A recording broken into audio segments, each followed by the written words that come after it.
Welcome. My name is Marie Daldorf, and today we're going to be making gnocchi with ricotta and pesto sauce.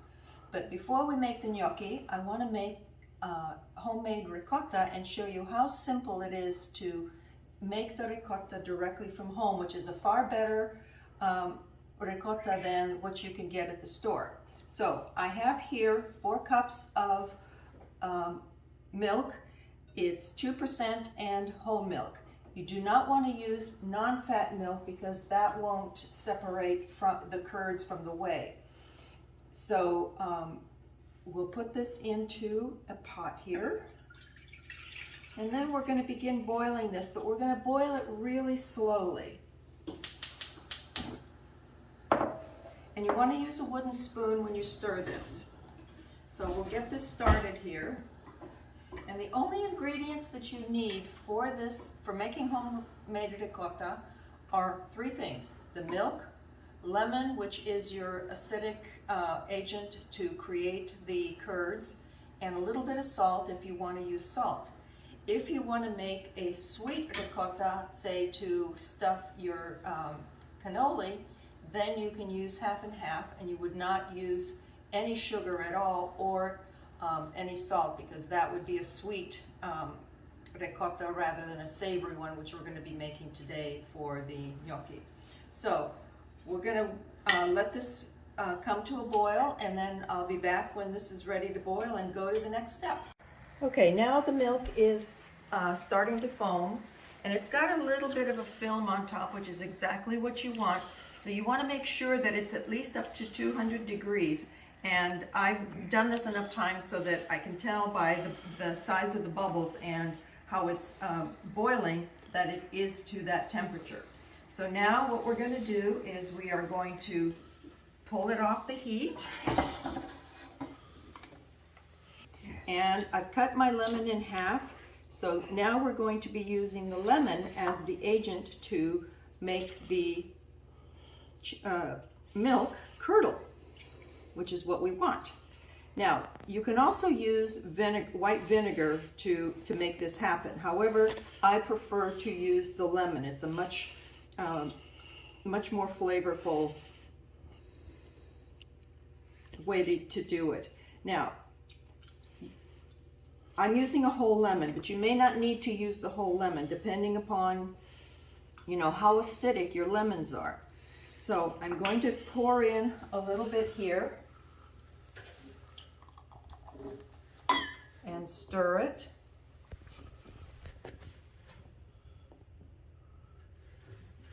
And you'll notice almost instantly that it's beginning to curdle, and the curds are forming, which is exactly what we want. Now, I may want to add just a little bit more lemon juice, and you can use your judgment on that. Now, if you're making savory ricotta, what you can do is you can add just a slight bit of salt, which I'll do because we're going to add this to the gnocchi. So just a little bit of salt, and toss that. And you'll notice that the yellowish whey is what we're going to strain out of the ricotta. Now this recipe makes about a cup or a little bit more than a cup. Okay, so now what we're going to do, I'm going to get my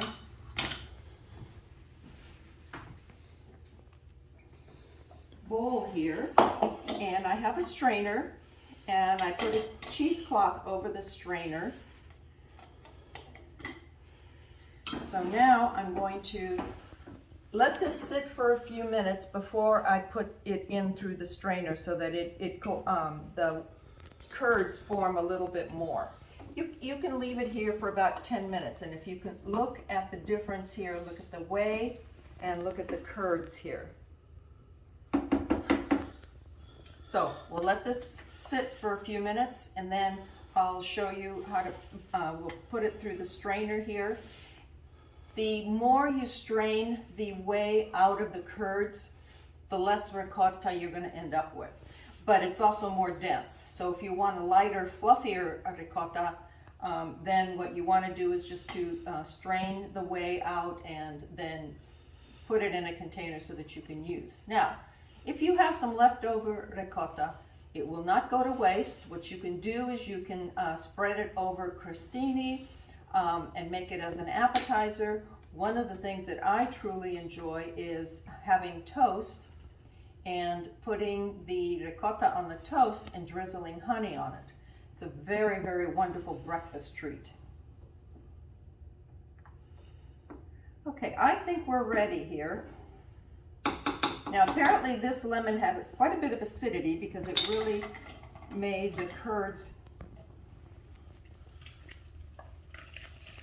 coagulate really quickly. So now what we're going to do is we're just going to let this sit in this bowl here.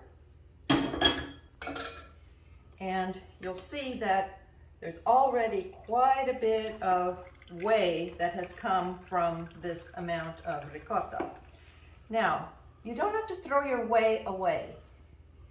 That's a little play on words. What you can do is you can use it for soups, you can use it for making bread. It's a very, you know, a lot of people use that.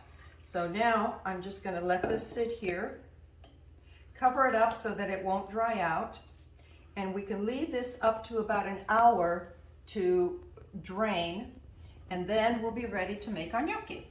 So I'll be back in about an hour to go to the next step. Okay, here we are about an hour later, and as you can see, this is perfect the way I want it. And what I'm going to do now is I'm going to put this in a container, but before I do that, I'm just going to squeeze out a little bit more of the whey. Now, as I mentioned earlier, the longer you leave this to drain, the stiffer the ricotta is going to be.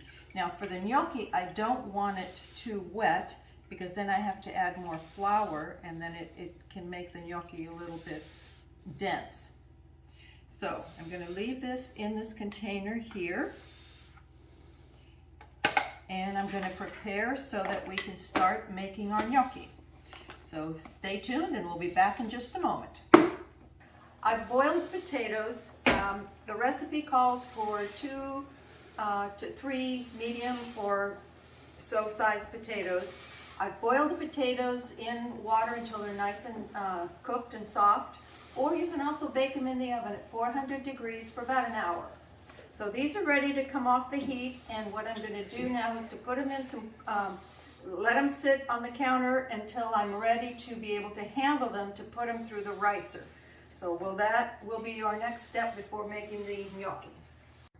Now once the potatoes are ready to be handled, if they're cool enough for you, you can remove the skin.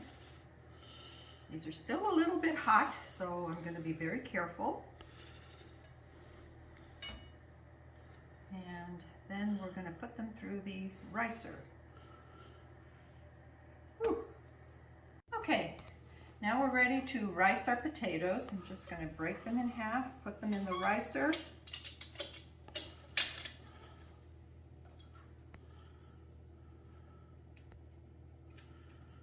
This is where your muscles come in. And you just keep ricing these. There we go. That gets one batch through. Okay, now we have our potatoes here.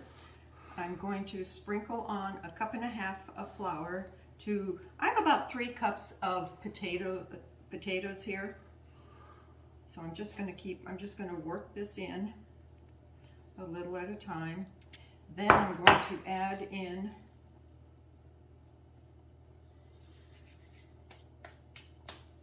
my 1/2 cup of ricotta, which we made earlier. So put this in here. Try not to get as much on the floor as you can.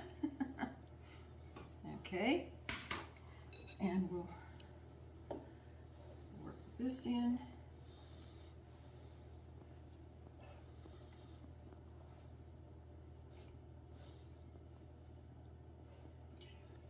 going to take time to work all of this in. And we're going to work in more flour.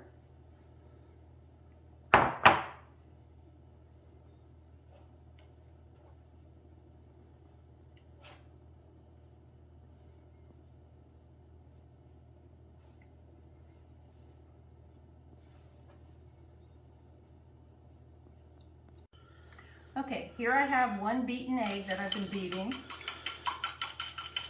And I'm just going to drizzle it on top and then work it in to the potatoes and flour.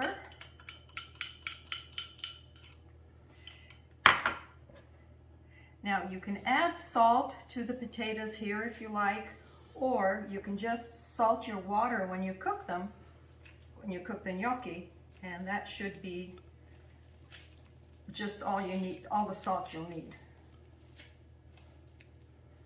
Okay, now I'm going to need more flour.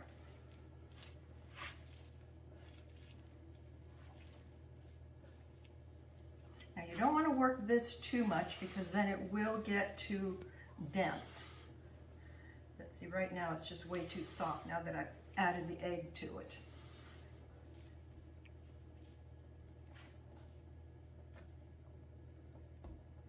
You can see that it's starting to form a nice ball. Now, even though I have a cup and a half of flour, I may not need it all.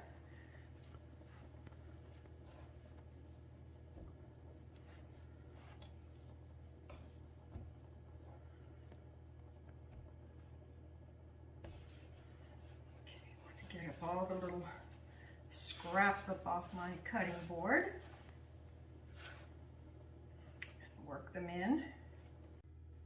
Okay, I've let the dough rest for a few minutes, and now we're ready to make the gnocchi. Sprinkle a little flour on my cutting board, and I cut a section of the dough here. And then what I want to do is I want to roll out into lengthy cigars and try to make them as evenly as possible.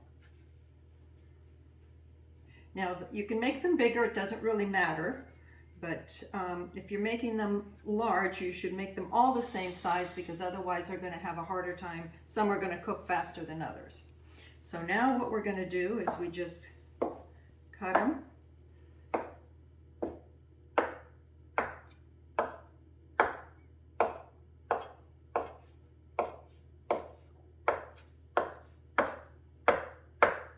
Okay, now here's my little handy dandy gnocchi ridge maker.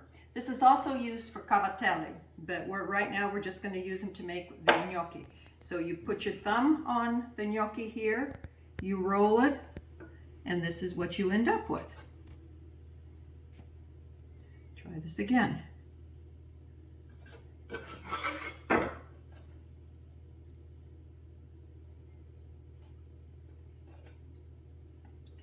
And this is fun where you have family members helping you do this because kids love doing this. Okay.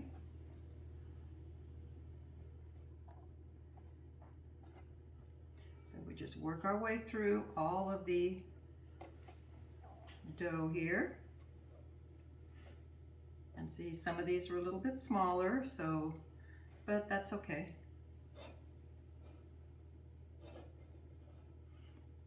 And once you get going on these, you'll find that you can really go to town.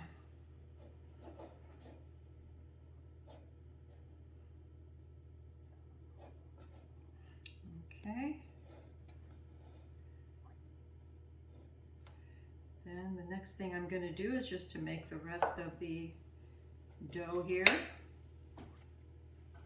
So now I'll finish up the dough here and then we'll get ready to cook the gnocchi. If you don't have one of these little handy dandy gnocchi pressers, you can use a fork. So we'll do the next batch with the fork. So you cut them the same length.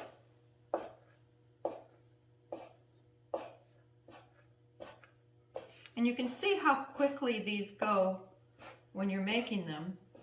it really takes no time at all. So now you get your fork and you just press and turn, press and turn. Now you'll notice that the ridges are in the inside rather than the outside like the other press. Press and turn, press and turn. Now I suppose you could also do some markings on the outside if that's what you wanted to do.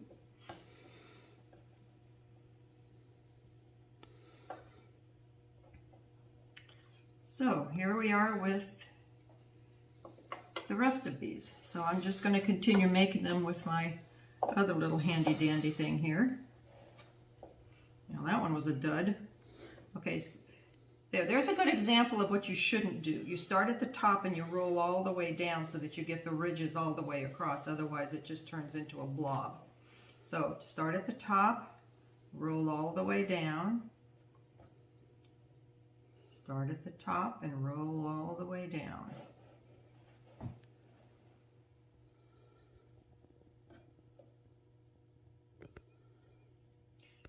Now once we've got these cooked, what we're going to do is we're going to make pesto sauce for these little wonderful pillows of potato.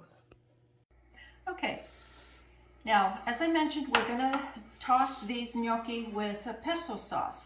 However, pesto's out of season right now, so what I'm using is one of my frozen jars of pesto that I made from last year's basil. So I'm going to use that, put some in a bowl. Now if you want a little bit creamier of a pesto, what you can do is you add a little bit of cream cheese. Now some people say that you can add cream. I prefer to add cream cheese. So we'll just mix this in until it's the consistency that we want.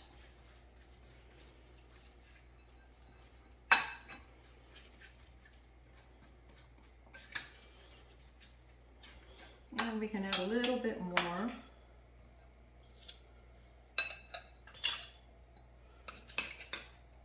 And then we'll add just a tad bit of the boiling water to this. And we're ready to take the gnocchi out.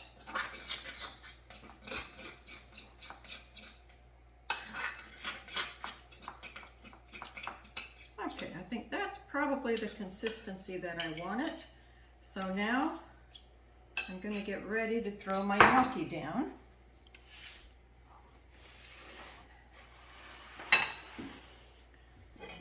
Okay, great. The water's at a rolling boil. Now you can do them in batches, and you want to make sure that there's plenty of room for them. Now with the gnocchi, as soon as they come up to the top, they're done. And it can take just a couple minutes for them to be ready and cooked. So let me just throw these in here right now. And be careful you don't burn yourself like I'm doing right now. Okay, I probably want to do these in 2 batches.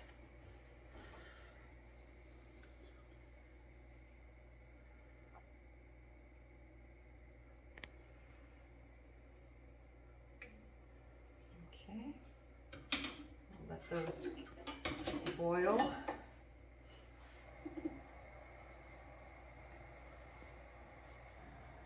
Okay, now you can see that they're starting to come up to the top, which means that they're done, but I'm going to wait for a few more so that then we can scoop them out and put them in our dish.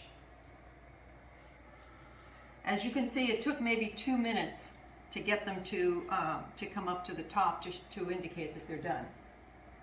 Now what I'm going to do is I'm going to take a couple of tablespoons of the water and add it to my pesto to make it a little bit more loose. And if you want it creamier, again, you can add more of the cream cheese, but I think this is probably just the way I want it. Okay, so here we are. I think we're ready to pull these guys out. Drain them as best you can.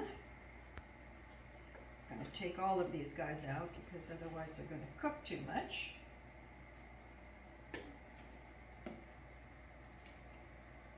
And it's best to do these in batches so that you've got plenty of room in the pot and they don't overcrowd. Okay, so now I'm going to add my pesto.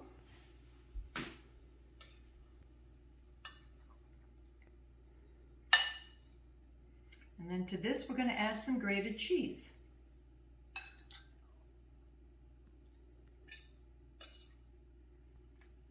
Okay, probably better to have 2 spoons while I'm doing this. There we go, that's much better. Okay, you just want to make sure that you cover all of the gnocchi with the pesto. And so now what I need is the cheese. I grated some fresh Parmesan cheese because if you grate it at the last minute, it stays fresher and it has a much better taste. So here I am with my cheese in my drawer, and I'm just going to add some cheese to the top. And here we are with the gnocchi alla genovese gnocchi e ricotta alla genovese con pesto. So, li proviamo.